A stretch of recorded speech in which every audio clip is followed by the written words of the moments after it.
விக்கிரசேனன் என்ற மன்னன் வசித்து வந்தான். கம்சன் என்ற பெயருடைய அவனது மகன் இளவரசனாக மதுராவை ஆண்டு வந்தான்.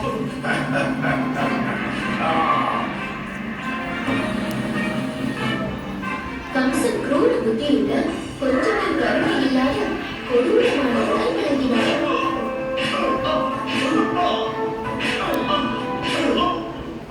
மதுரா நகர மக்கள் எல்லோரும் அவனது கொடூர குணத்திற்கு அஞ்சு வாழ்ந்து வந்தனர்.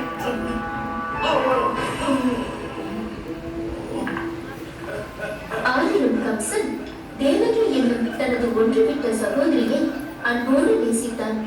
அவள் பணிவும் பக்தியும் உள்ள நல்ல பெண்ணாவாள். தேவகியின் திருமணம் வசுதேவர் என்ற பெயர் கொண்ட நல்லவருடன் நிச்சயமானது. திருமண வைபவம் கோலாகலமாக நடந்தது. எல்லா சடங்குகளும் சம்பிரதாயங்களும் முடிந்து தேவகியும் வசுதேவரும் தேரில் புறப்பட்டனர். சகோதரியை மிகவும் நேசித்த கம்சன் தானே இருவருக்கும் பாதுகாப்பாக தேரை ஓட்டியபடி சென்றான்.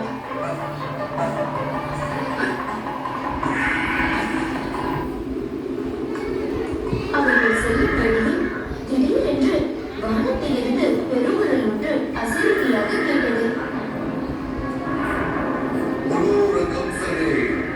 எதற்காக ஆனந்தப்படுகிறாய்? நீ மிகவும் நேசிக்கும் சகோதரியான தேவகியின் மகன் உன்னை கொல்லப் போவது நிச்சயம். அவரது 8வது குழந்தை உன்னை நிச்சயம் கொல்லும். இது கேட்டவுடன் கம்சன் கொதித்தெழுந்தான். இவரது 8வது குழந்தை பிறக்கும் முன்னரே இவளை கொள்வேன். நீ என்ன செய்யப் போகிறாய் என்பதை உணர்ந்தாயா கம்சன்? உன் சகோதரியின் திருமண நாள் அன்றே அவனை கொள்வது நீதியா? நீ அவனை விட்டுவிட்டால் நாங்கள் எங்களுக்கு பிறக்கும் எல்லா குழந்தைகளையும் உன்னிடமே தந்து விடுகின்றோம். தயவு செய்து எங்களை நம்பு கம்சன். நான் தேவகியை விட்டு விடுகிறேன். ஆனால் நீங்கள் கொடுத்த வாக்கை காப்பாற்றுவீர்கள் என்று நான் நம்புகிறேன். பின்னர் அவன் திருமண ஊர்வலத்தை மதுராவை நோக்கி திரும்பி செல்லுமாறு ஆணையிட்டான். மதுராவை சென்றடைந்த உடனே தேவகி வசுதேவர் இருவரையும் சிறையிட்டார்.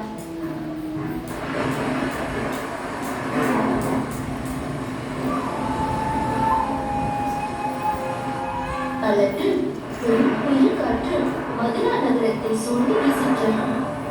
பெரும் கருணைய கூட்டங்களிலேயே மழை போட்டென்று கொட்டியது.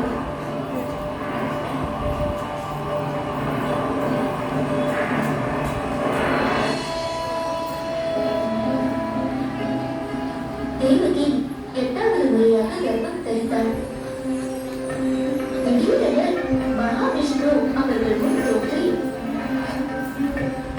தேவகி, வசுதேவரே, உங்களது விருப்பத்தை நிறைவேற்ற உங்கள் இருவருக்கும் மகனாக இறக்கப் போகிறேன். வசுதேவரே, நீங்கள் உடனே இந்த குழந்தையை கோகுலத்தில் நந்த நிலத்தில் வைத்துவிட்டு அங்கிருக்கும் குழந்தையை இங்கே மாற்றி வையுங்கள். இவ்வாறு கூறிவிட்டு மகாவிஷ்ணு மறைந்து விட்டார்.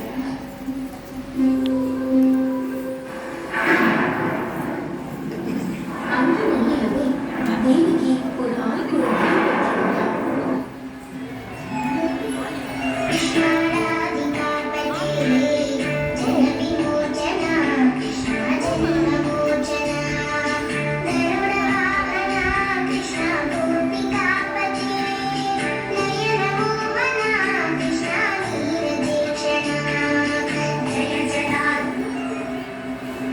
என்ன அற்புதம்! என் கைவிலங்குகள் தானாகவே தழன்று விட்டதே. தேவகி, குழந்தையை சீக்கிரம் கொடு. நான் உடனே கோகுலத்தில் உள்ள நந்தன் இல்லத்துக்கு எடுத்து செல்கிறேன். வசுதேவர் புறப்பட தயாரான போது சிறை கதவுகள் தானாக திறந்து கொண்டது. சிறை காவலர்கள் மயங்கி விழுந்தார்கள். பத்திரமாக குழந்தையை ஒரு கூடையில் வைத்து கவனமுடன் தலையை சுழித்து சென்றார் வசுதேவர்.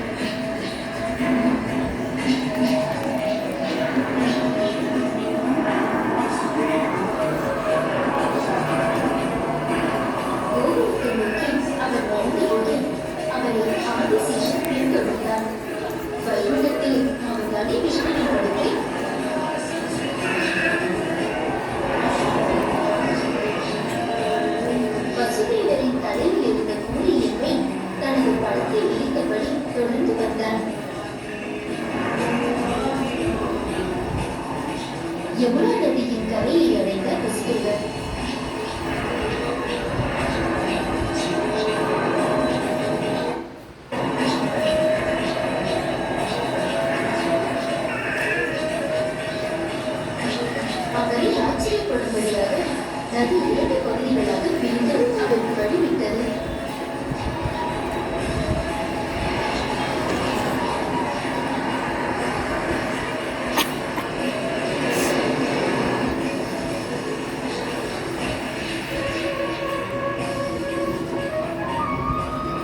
அருகில்